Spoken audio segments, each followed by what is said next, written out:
ఓం సాయిరామ్. అందరికీ నమస్కారం అండి. అందరూ ఎలా ఉన్నారు ఫ్రెండ్స్? అందరూ ఆ షిరిడి సాయినాథుని ఆశీస్సులతో అందరూ బావుండాలి, అందరూ ఆరోగ్యంగా ఉండాలి అని మనస్ఫూర్తిగా కోరుకుంటూ, ఈరోజు వీడియోలోకి వెళ్ళిపోదాం ఫ్రెండ్స్. అంతకన్నా ముందు మన ఛానల్‌ని ఎవరైనా కొత్తగా చూస్తున్నట్లయితే మన ఛానల్‌ని సబ్స్క్రైబ్ చేసుకోండి ఫ్రెండ్స్. సద్గురు సాయి 77. అలాగే మన వీడియో నచ్చితే ఒక చిన్న లైక్ చేయండి ఫ్రెండ్స్. ఈరోజు బాబాగారు మన కోసం ఒక చక్కటి సందేశాన్ని తీసుకొచ్చారు ఫ్రెండ్స్. అది ఏంటో బాబాగారి మాటల్లోనే తెలుసుకుందాం. బాబా మొట్టమొదట చాందా పాటిల్ మేనల్లుడి వివాహానికి హాజరయ్యేందుకు షిరిడీకి వచ్చినప్పుడు బాబా యొక్క అభిమాన భక్తుడైన మహల్సాపతి మీకు స్వాగతం సాయి అని మొదట సంబోధించారు. మహల్సాపతి ఎంత తెలివైన ఆత్మ! సాయి యొక్క దైవత్యాన్ని గ్రహించి బాబాను ప్రపంచానికి సాయి అని తెలియజేసి అతని ఆశీర్వాద భక్తుడు అయ్యాడు. సాయి నుదుటకి గ్రంథం పూసి పూజ చేసే విధానాన్ని మళ్ళీ ఆయనే ప్రారంభించారు. మరొక గొప్ప భక్తురాలు రాధాకృష్ణమాయి. బాబా ముఖాన్ని ఎప్పుడూ చూడలేదు.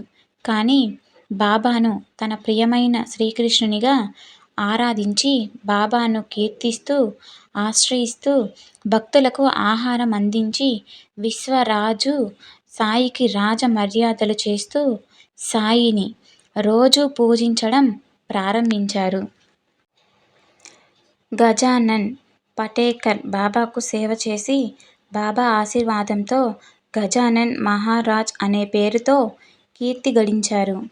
సనాతన బ్రాహ్మణుడైన కాశీనాథ్ బాబాను ముస్లిం అని అనుమానించి అతన్ని దూరం చేసినప్పటికీ సర్వజ్ఞుడైన బాబా అతని ఆధ్యాత్మిక పరిణామానికి శ్రద్ధ వహించి తరువాత ఉపాసనీ మహారాజ్గా అందరిచే ఆరాధించబడేలా అతనిని సన్యాసిగా తీర్చిదిద్దారు.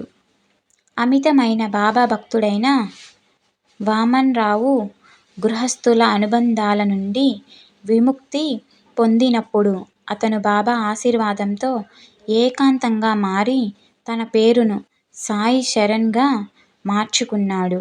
భూమిపైకి ఆయన అవతారమైన ఆవిర్భవించిన రోజు నుండి సాయినాథ్ తన భక్త పిల్లలను జ్ఞానం మరియు దైవిక ఆనందం యొక్క కాంతిలో ఎదగాలని మరియు ప్రకాశించేలా దీవిస్తున్నాడు. ఓం సాయిరామ్. ఈరోజు మన వీడియో నచ్చితే ఒక చిన్న లైక్ చేయండి ఫ్రెండ్స్. మన టెలిగ్రామ్ ఛానల్లో ఆఫర్కి సంబంధించిన డీల్స్ గురించి పోస్ట్ చేస్తాము. ఎవరికైనా ఇంట్రెస్ట్ ఉంటే జాయిన్ అవ్వండి ఫ్రెండ్స్. ఓం సాయిరామ్. సర్వే జన సుఖినో భవంతు.